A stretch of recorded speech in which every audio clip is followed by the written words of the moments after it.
निकालेंगे आज। चलिए भाई, बेस थ्योरम डिस्कस कर लेते हैं। यस। बेस थ्योरम में थोड़ा बहुत हिंट दिया मैंने इसके बारे में, कुछ बेस थ्योरम के बारे में।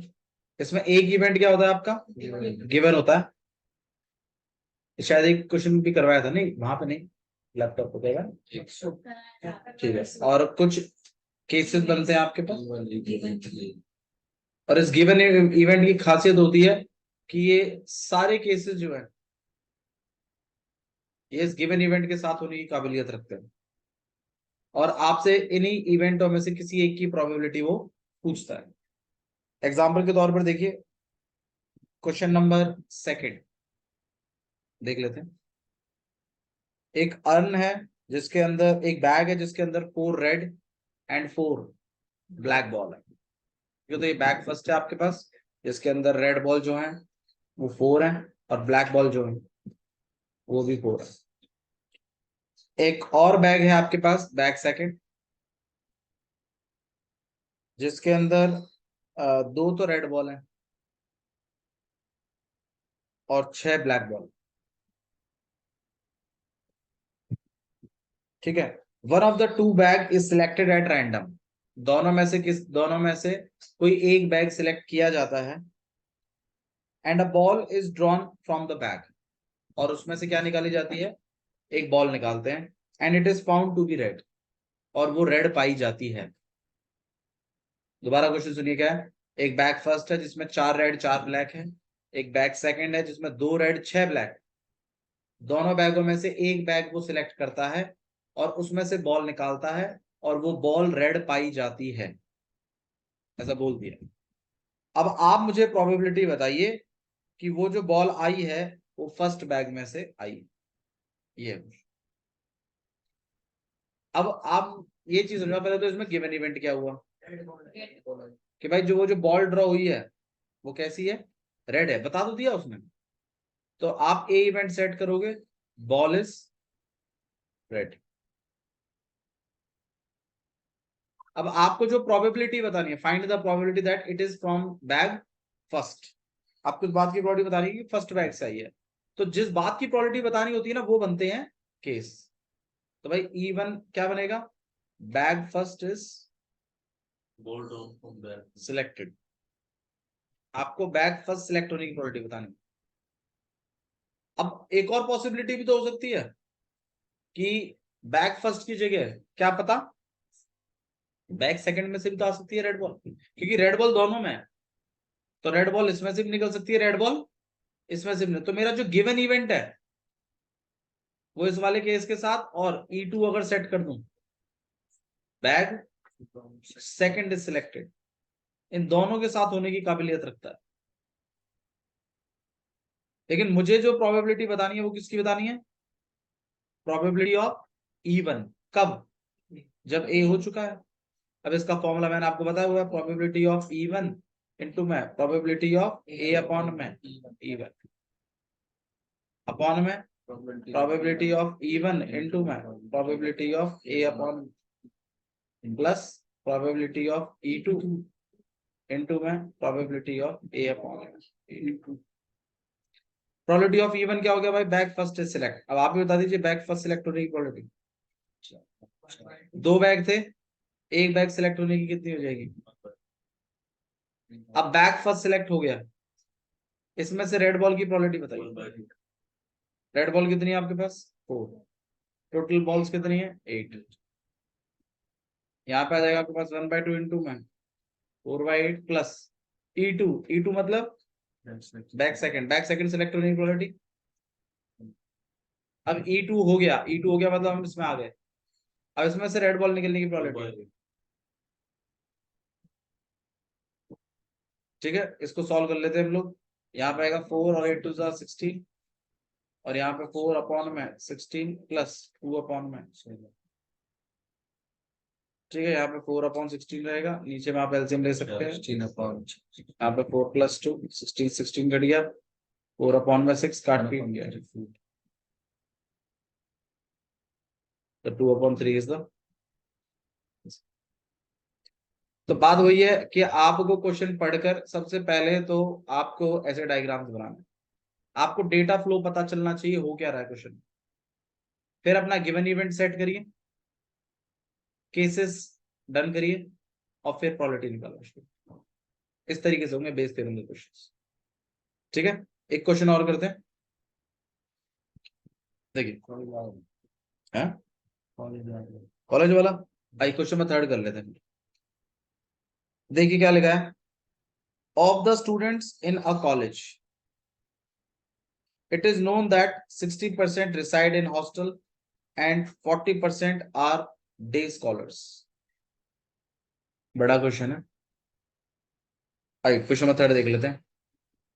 Of the students in a college, it is known that 60% reside in hostel। एक कॉलेज में एक सर्वे किया गया है और उन्होंने पता लगाया है कि 60% बच्चे कहाँ रहते हैं, हॉस्टल में। देखो नॉर्मली आप लोग जिस तरीके का स्कूल विजिट कर रहे हैं उसमें हॉस्टल की व्यवस्था नहीं है, लेकिन कुछ स्कूल्स होते हैं, हाँ कुछ कॉलेजेस होते हैं, कुछ स्कूल्स होते हैं जहाँ हॉस्टल की व्यवस्था भी होती है। जो बच्चे दूर से पढ़ने आते हैं वो वहीं रहते हैं, और जो नजदीक के होते हैं वो रोज अप एंड डाउन करते हैं। तो जो वहीं रहते हैं उनको हॉस्टलर्स कहते हैं, और जो रोज अप डाउन करते हैं जैसे कि आप लोग अपने स्कूल में जाते हैं वापस आते हैं घर, उनको डे स्कॉलर्स कहते हैं। ठीक है, तो एक कॉलेज के अंदर ये पता लगाया गया, it is known that 60% reside in hostel and 40% are day scholars.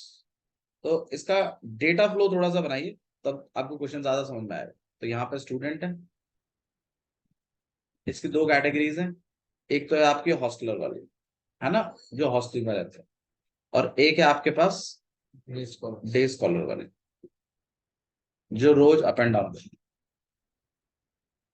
ठीक है, अच्छा जी, और हॉस्टल में जो लोग जो रहते हैं उसकी प्रोबेबिलिटी कितनी है, 60%, तो मतलब 60 में।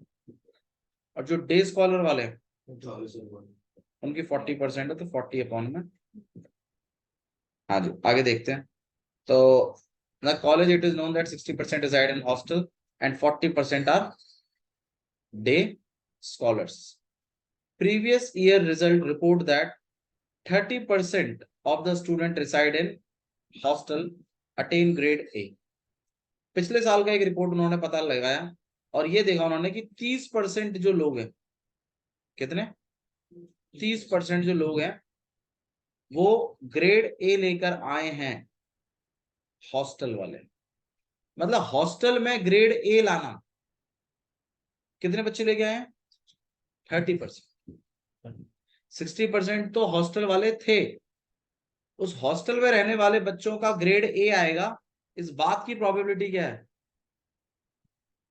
मतलब ग्रेड ए 30%। परसेंट की खासियत होती है कि अपने आप में ये प्रोबेबिलिटी होता है। अब आप 30% 60% का मत निकालने लग जाना, वैल्यू नहीं निकाल रहे हैं, प्रोबेबिलिटी निकाल रहे हैं। ठीक है, या पहले वो 60% का निकालो फिर उसका 30% निकालो, नहीं नहीं, प्रोबेबिलिटी परसेंटेज की खासियत होती है अपने आप में ही प्रोबेबिलिटी होता है। अच्छा जी, and 20% of the scholars attain grade A. पिछले साल की रिपोर्ट के हिसाब से पता चलता है कि जो बच्चे हॉस्टल में रहे हैं उसका 30% ग्रेड ए लेके आए हैं, और जो डे स्कॉलर्स हैं उसका 20% वो ग्रेड ए लेके आए हैं। तो इसमें ग्रेड ए लाने की प्रोबेबिलिटी डे स्कॉलर की कंडीशन में कितनी है, 20%, मतलब 20/100। अच्छा जी, नेक्स्ट देखिए, at the end of the year, साल जब खत्म हुआ, one student is chosen at the random. अचानक से एक लड़के को या लड़की को पकड़ लिया और उसका ग्रेड पूछा गया, तो उसने बताया कि क्या आया है ग्रेड, ग्रेड ए आया है। मतलब उसने बोल दिया कि ग्रेड ए आया है। अब दो कंडीशंस बन गई ना, या तो वो बच्चा हॉस्टल का है और या तो वो डे स्कॉलर का है। आपसे प्रोबेबिलिटी किसकी पूछी है, find the probability that he is a hostel, वो हॉस्टल का बच्चा है, इस बात की प्रोबेबिलिटी। तो डेटा फ्लो थोड़ा सा अगर आप गौर करें तो जो चीज नीचे लिखी रहती है अक्सर वही गिवन होता है। और फिर इनमें पूछता है कि भाई क्योंकि ये ग्रेड ए लाना ना दोनों में है, हॉस्टल में भी और डे स्कॉलर में भी है, तो आपका इवन ई टू ये बनेगा। अच्छा जी, तो गिवन इवेंट क्या है भाई इसमें? एक इसको मानो स्टूडेंट, अरे बता भैया, स्टूडेंट गॉट ग्रेड ए। भाई ग्रेड ए, क्योंकि उस बच्चे से जब पूछा गया तो उसने बताया कि मेरा क्या आया है, ग्रेड ए। प्रोबेबिलिटी किसकी बतानी है? कि वो हॉस्टल का रहने वाला है, तो मतलब E1 और E2 आपके यही तो बनेंगे। E1 क्या बनेगा? स्टूडेंट इज हॉस्टलियर, या फिर ही इज, और दूसरा क्या है, ही इज डे स्कॉलर। अब प्रोबेबिलिटी किस चीज की निकालनी है हमें? प्रोबेबिलिटी ऑफ ए ग्रेड तो अटेंड कर चुका है, क्या है वो, हॉस्टलर है, इस बात की प्रोबेबिलिटी। फॉर्मूला क्या कहता है? प्रोबेबिलिटी ऑफ E1 इनटू में प्रोबेबिलिटी ऑफ ए अपॉन में E1, फिर प्रोबेबिलिटी ऑफ E1 इनटू में प्रोबेबिलिटी ऑफ ए अपॉन में E1 plus probability of E2 into में प्रोबेबिलिटी ऑफ ए अपॉन में। हाँ भाई, E1 क्या है, हॉस्टल का बताइए भाई मामला। अभी अभी थोड़ी देर पहले किया था, हॉस्टल का बच्चा होने की प्रोबेबिलिटी कितनी है? 60 अपॉन में 100 इनटू में। अब हॉस्टल में आ गए आप, E1 कर दिया, अब ग्रेड ए लाने की प्रोबेबिलिटी कितनी थी? 30% था।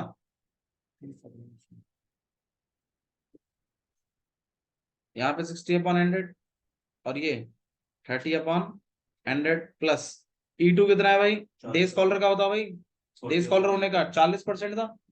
अब डे स्कॉलर में ए लाने का कितना था? 20% था। आपको वैल्यूज याद होनी चाहिए, तब बनेगा मामला। हॉस्टल में रहने का कितना था? 60%। हॉस्टल में ग्रेड ए लाने का कितना है? डे स्कॉलर का कितना है? 40। डे स्कॉलर में ग्रेड ए लाने का कितना है? 40%। यही चीज तो लिख रहे हैं।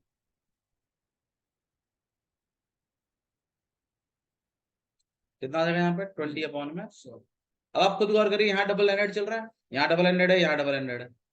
अगर आप नीचे में से डबल हंड्रेड को कॉमन निकाल दो तो 60 अपॉन 100 मल्टीप्लाइड में 30 अपॉन 100, बड़ी वाली लाइन। यहाँ पे आपने 1 अपॉन 100 इंटू 100 निकाल दिया, अंदर क्या रह गया? 60 इंटू प्लस 40 इंटू,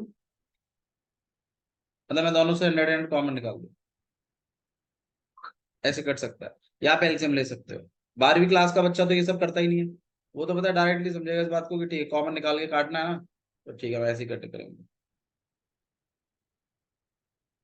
तो क्या करेगा, यहाँ पे सेट कर देगा इसको, और यहाँ पे वो ये मतलब एक स्टेप में वो डायरेक्टली क्या कर देगा, अगले स्टेप में इसको इसको और इसको गायब कर देगा, कॉमन निकाल के कट कर देगा, और खाली क्या लिखेगा? 60 इंटू 30 अपॉन में 60 इंटू 30 और प्लस 40 इंटू, बताइए 60 इंटू 30 कितना हो जाएगा भाई? ठीक है, फिर आपके पास आ जाएगा 1800, और डिवाइडेड बाय में यहाँ पर 1800 और प्लस 4 टू करोगे आपके पास यहाँ पे 1800 डिवाइडेड बाय में 26, 2 से आप 13, 2 से हमें 9, आंसर कितना आएगा? 9 अपॉन। ठीक है, तो डेटा फ्लो बनाना बहुत जरूरी है। अगर डेटा फ्लो बना लोगे तो लगभग ये लगा लो 60% बेस हो जाता है। डेटा फ्लो अगर आपको ये पता चल गया ना, गिवन क्या है, केसेस क्या है, मामला सेट। चलिए एक और क्वेश्चन करते हैं हम लोग, क्वेश्चन नंबर 10 कर रहे हैं।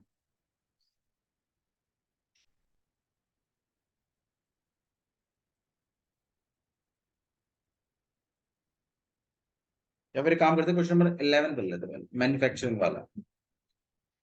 मैन्युफैक्चरिंग के ऐसे क्वेश्चंस आ जाते हैं। हाँ, 3 मशीन्स हैं ABC, ऐसे कुछ। अच्छा क्वेश्चन है, देखिए मैन्युफैक्चरिंग वाला।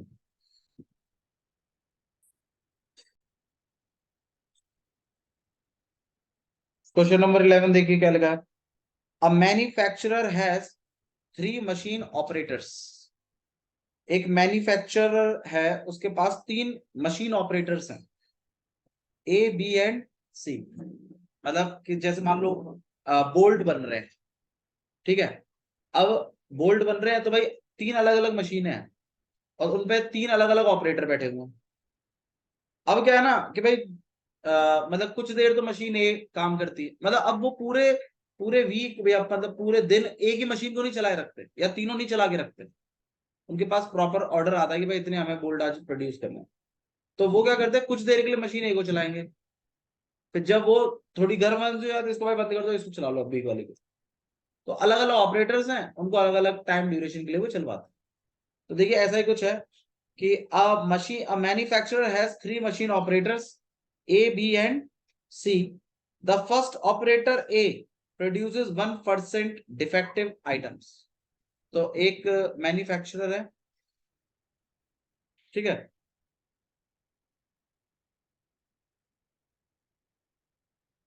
उसके पास 3 मशीन हैं, ए बी और सी। अब क्या हो रहा है, first operator A produces 1% defective item, और हर मशीन डिफेक्टिव आइटम प्रोड्यूस कर रही है, और मशीन ए का डिफेक्टिव आइटम प्रोड्यूस करना की प्रोबेबिलिटी है 1%। 1% मतलब 1 में 100। सही बात है। देखो डेटा फ्लो ना बनना चाहिए, आपको इस बात को हमेशा ध्यान रखिएगा, आपको क्वेश्चन करना है, क्वेश्चन अटकाना नहीं है। इस बात को ध्यान रख के क्वेश्चन किया करो, ठीक है। आपको उस फॉर्मेट में बिठाना है उसको पढ़ पढ़ा के किसी तरीके से, ठीक है। नेक्स्ट देखिए क्या लिखा हुआ, whereas other two operators B and C produces 5% and 7% defective items। तो B कितना आइटम डिफेक्टिव प्रोड्यूस करता है भाई, अरे पढ़ो भैया क्या लिखा हुआ है, कितना 5%, तो 5/100। और C कितना डिफेक्टिव प्रोड्यूस करता है 7%, मतलब 7/100। अब देखिए क्या हो रहा है, अब आपसे आगे स्टेटमेंट और भी है थोड़ी सी, इसमें लिखा हुआ है कि all the items are put in one stock pile. अच्छा नहीं 60%, कौन सा करें भैया, क्वेश्चन नंबर 11 था, sorry sorry sir. A is on the job for 50% of the time. अब वो जो मैन्युफैक्चरर है वो अपनी मशीन ए ऑपरेटर्स है, कितनी देर के लिए रखता है उसको काम पे, मतलब ए के ए से प्रोडक्शन होगा, इस बात की प्रोबेबिलिटी कितनी है 50%, मतलब 50/100। अच्छा बी से प्रोडक्शन होगा, इस बात की प्रोबेबिलिटी कितनी है 30%, क्योंकि 30% टाइम के लिए चल रही है। और सी से प्रोडक्शन होगा, इस बात का है 20%।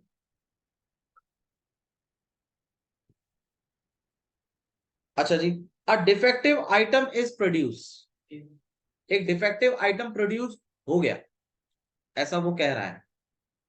तो आइटम का डिफेक्टिव होना ये क्या है आपका गिवन है, और ये दिख भी रहा है हमें, हमारे डिफेक्टिव तीनों के तीनों हो रहे हैं इन गिवन इवेंटों के साथ, मतलब इनके साथ। इसका मतलब जो काम तीनों के साथ, मतलब जो काम सबके साथ हो रहा है ना, एक्चुअली में वही आपका क्या बनता है गिवन इवेंट। ये बेस की खासियत है, ठीक है। तो वो जो आइटम प्रोड्यूस हुआ है वो कैसा है डिफेक्टिव है। अब आप ये बताइए कि प्रोबेबिलिटी बताइए, what is the probability that it was from A, वो ए से आया है डिफेक्टिव आइटम, इस बात की प्रोबेबिलिटी आपको मुझे बतानी है। अब ये डेटा फ्लो बना दिया आपने, अब बताओ मुझे गिवन इवेंट क्या होना चाहिए, बताओ भाई ए इवेंट क्या सेट करें, पीयूष बताइए। आइटम डिफेक्टिव है, यही आपका क्या है गिवन है।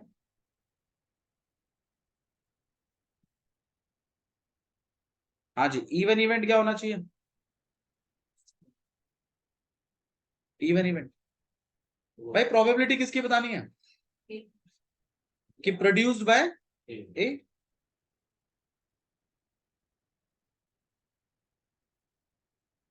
E2 क्या रखेंगे हम, भाई डिफेक्टिव आइटम तो बी भी प्रोड्यूस कर सकता है, और E3 प्रोड्यूस बाय सी।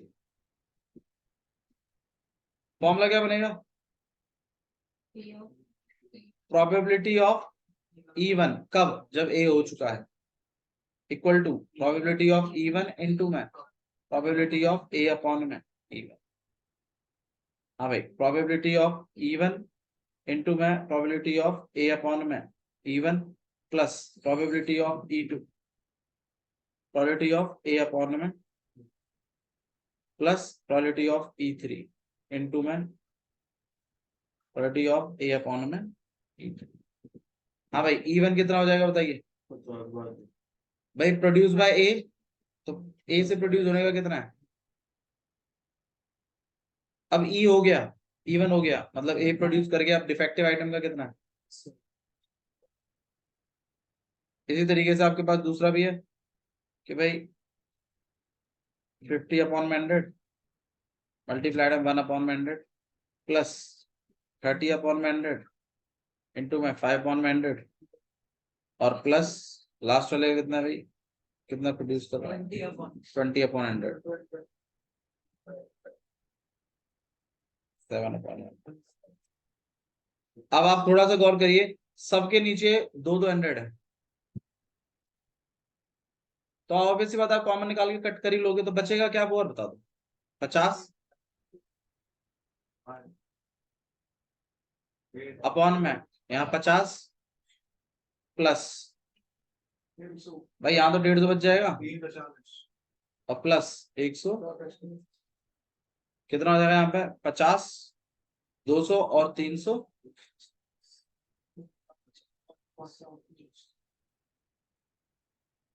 इस तरीके से आपको, तो मतलब अगर ये चीज बन गई तो काम हो गया, क्योंकि तब कुछ बचता नहीं है इसमें फिर। ठीक है, और अगर सिंपल बेस आया तो ऐसा ही कुछ करना पड़ेगा। एक और क्वेश्चन देख रहे हैं हम लोग, क्वेश्चन नंबर 10। आई क्वेश्चन नंबर 10 देखते हैं। हाँ भैया अक्ष पढ़ो।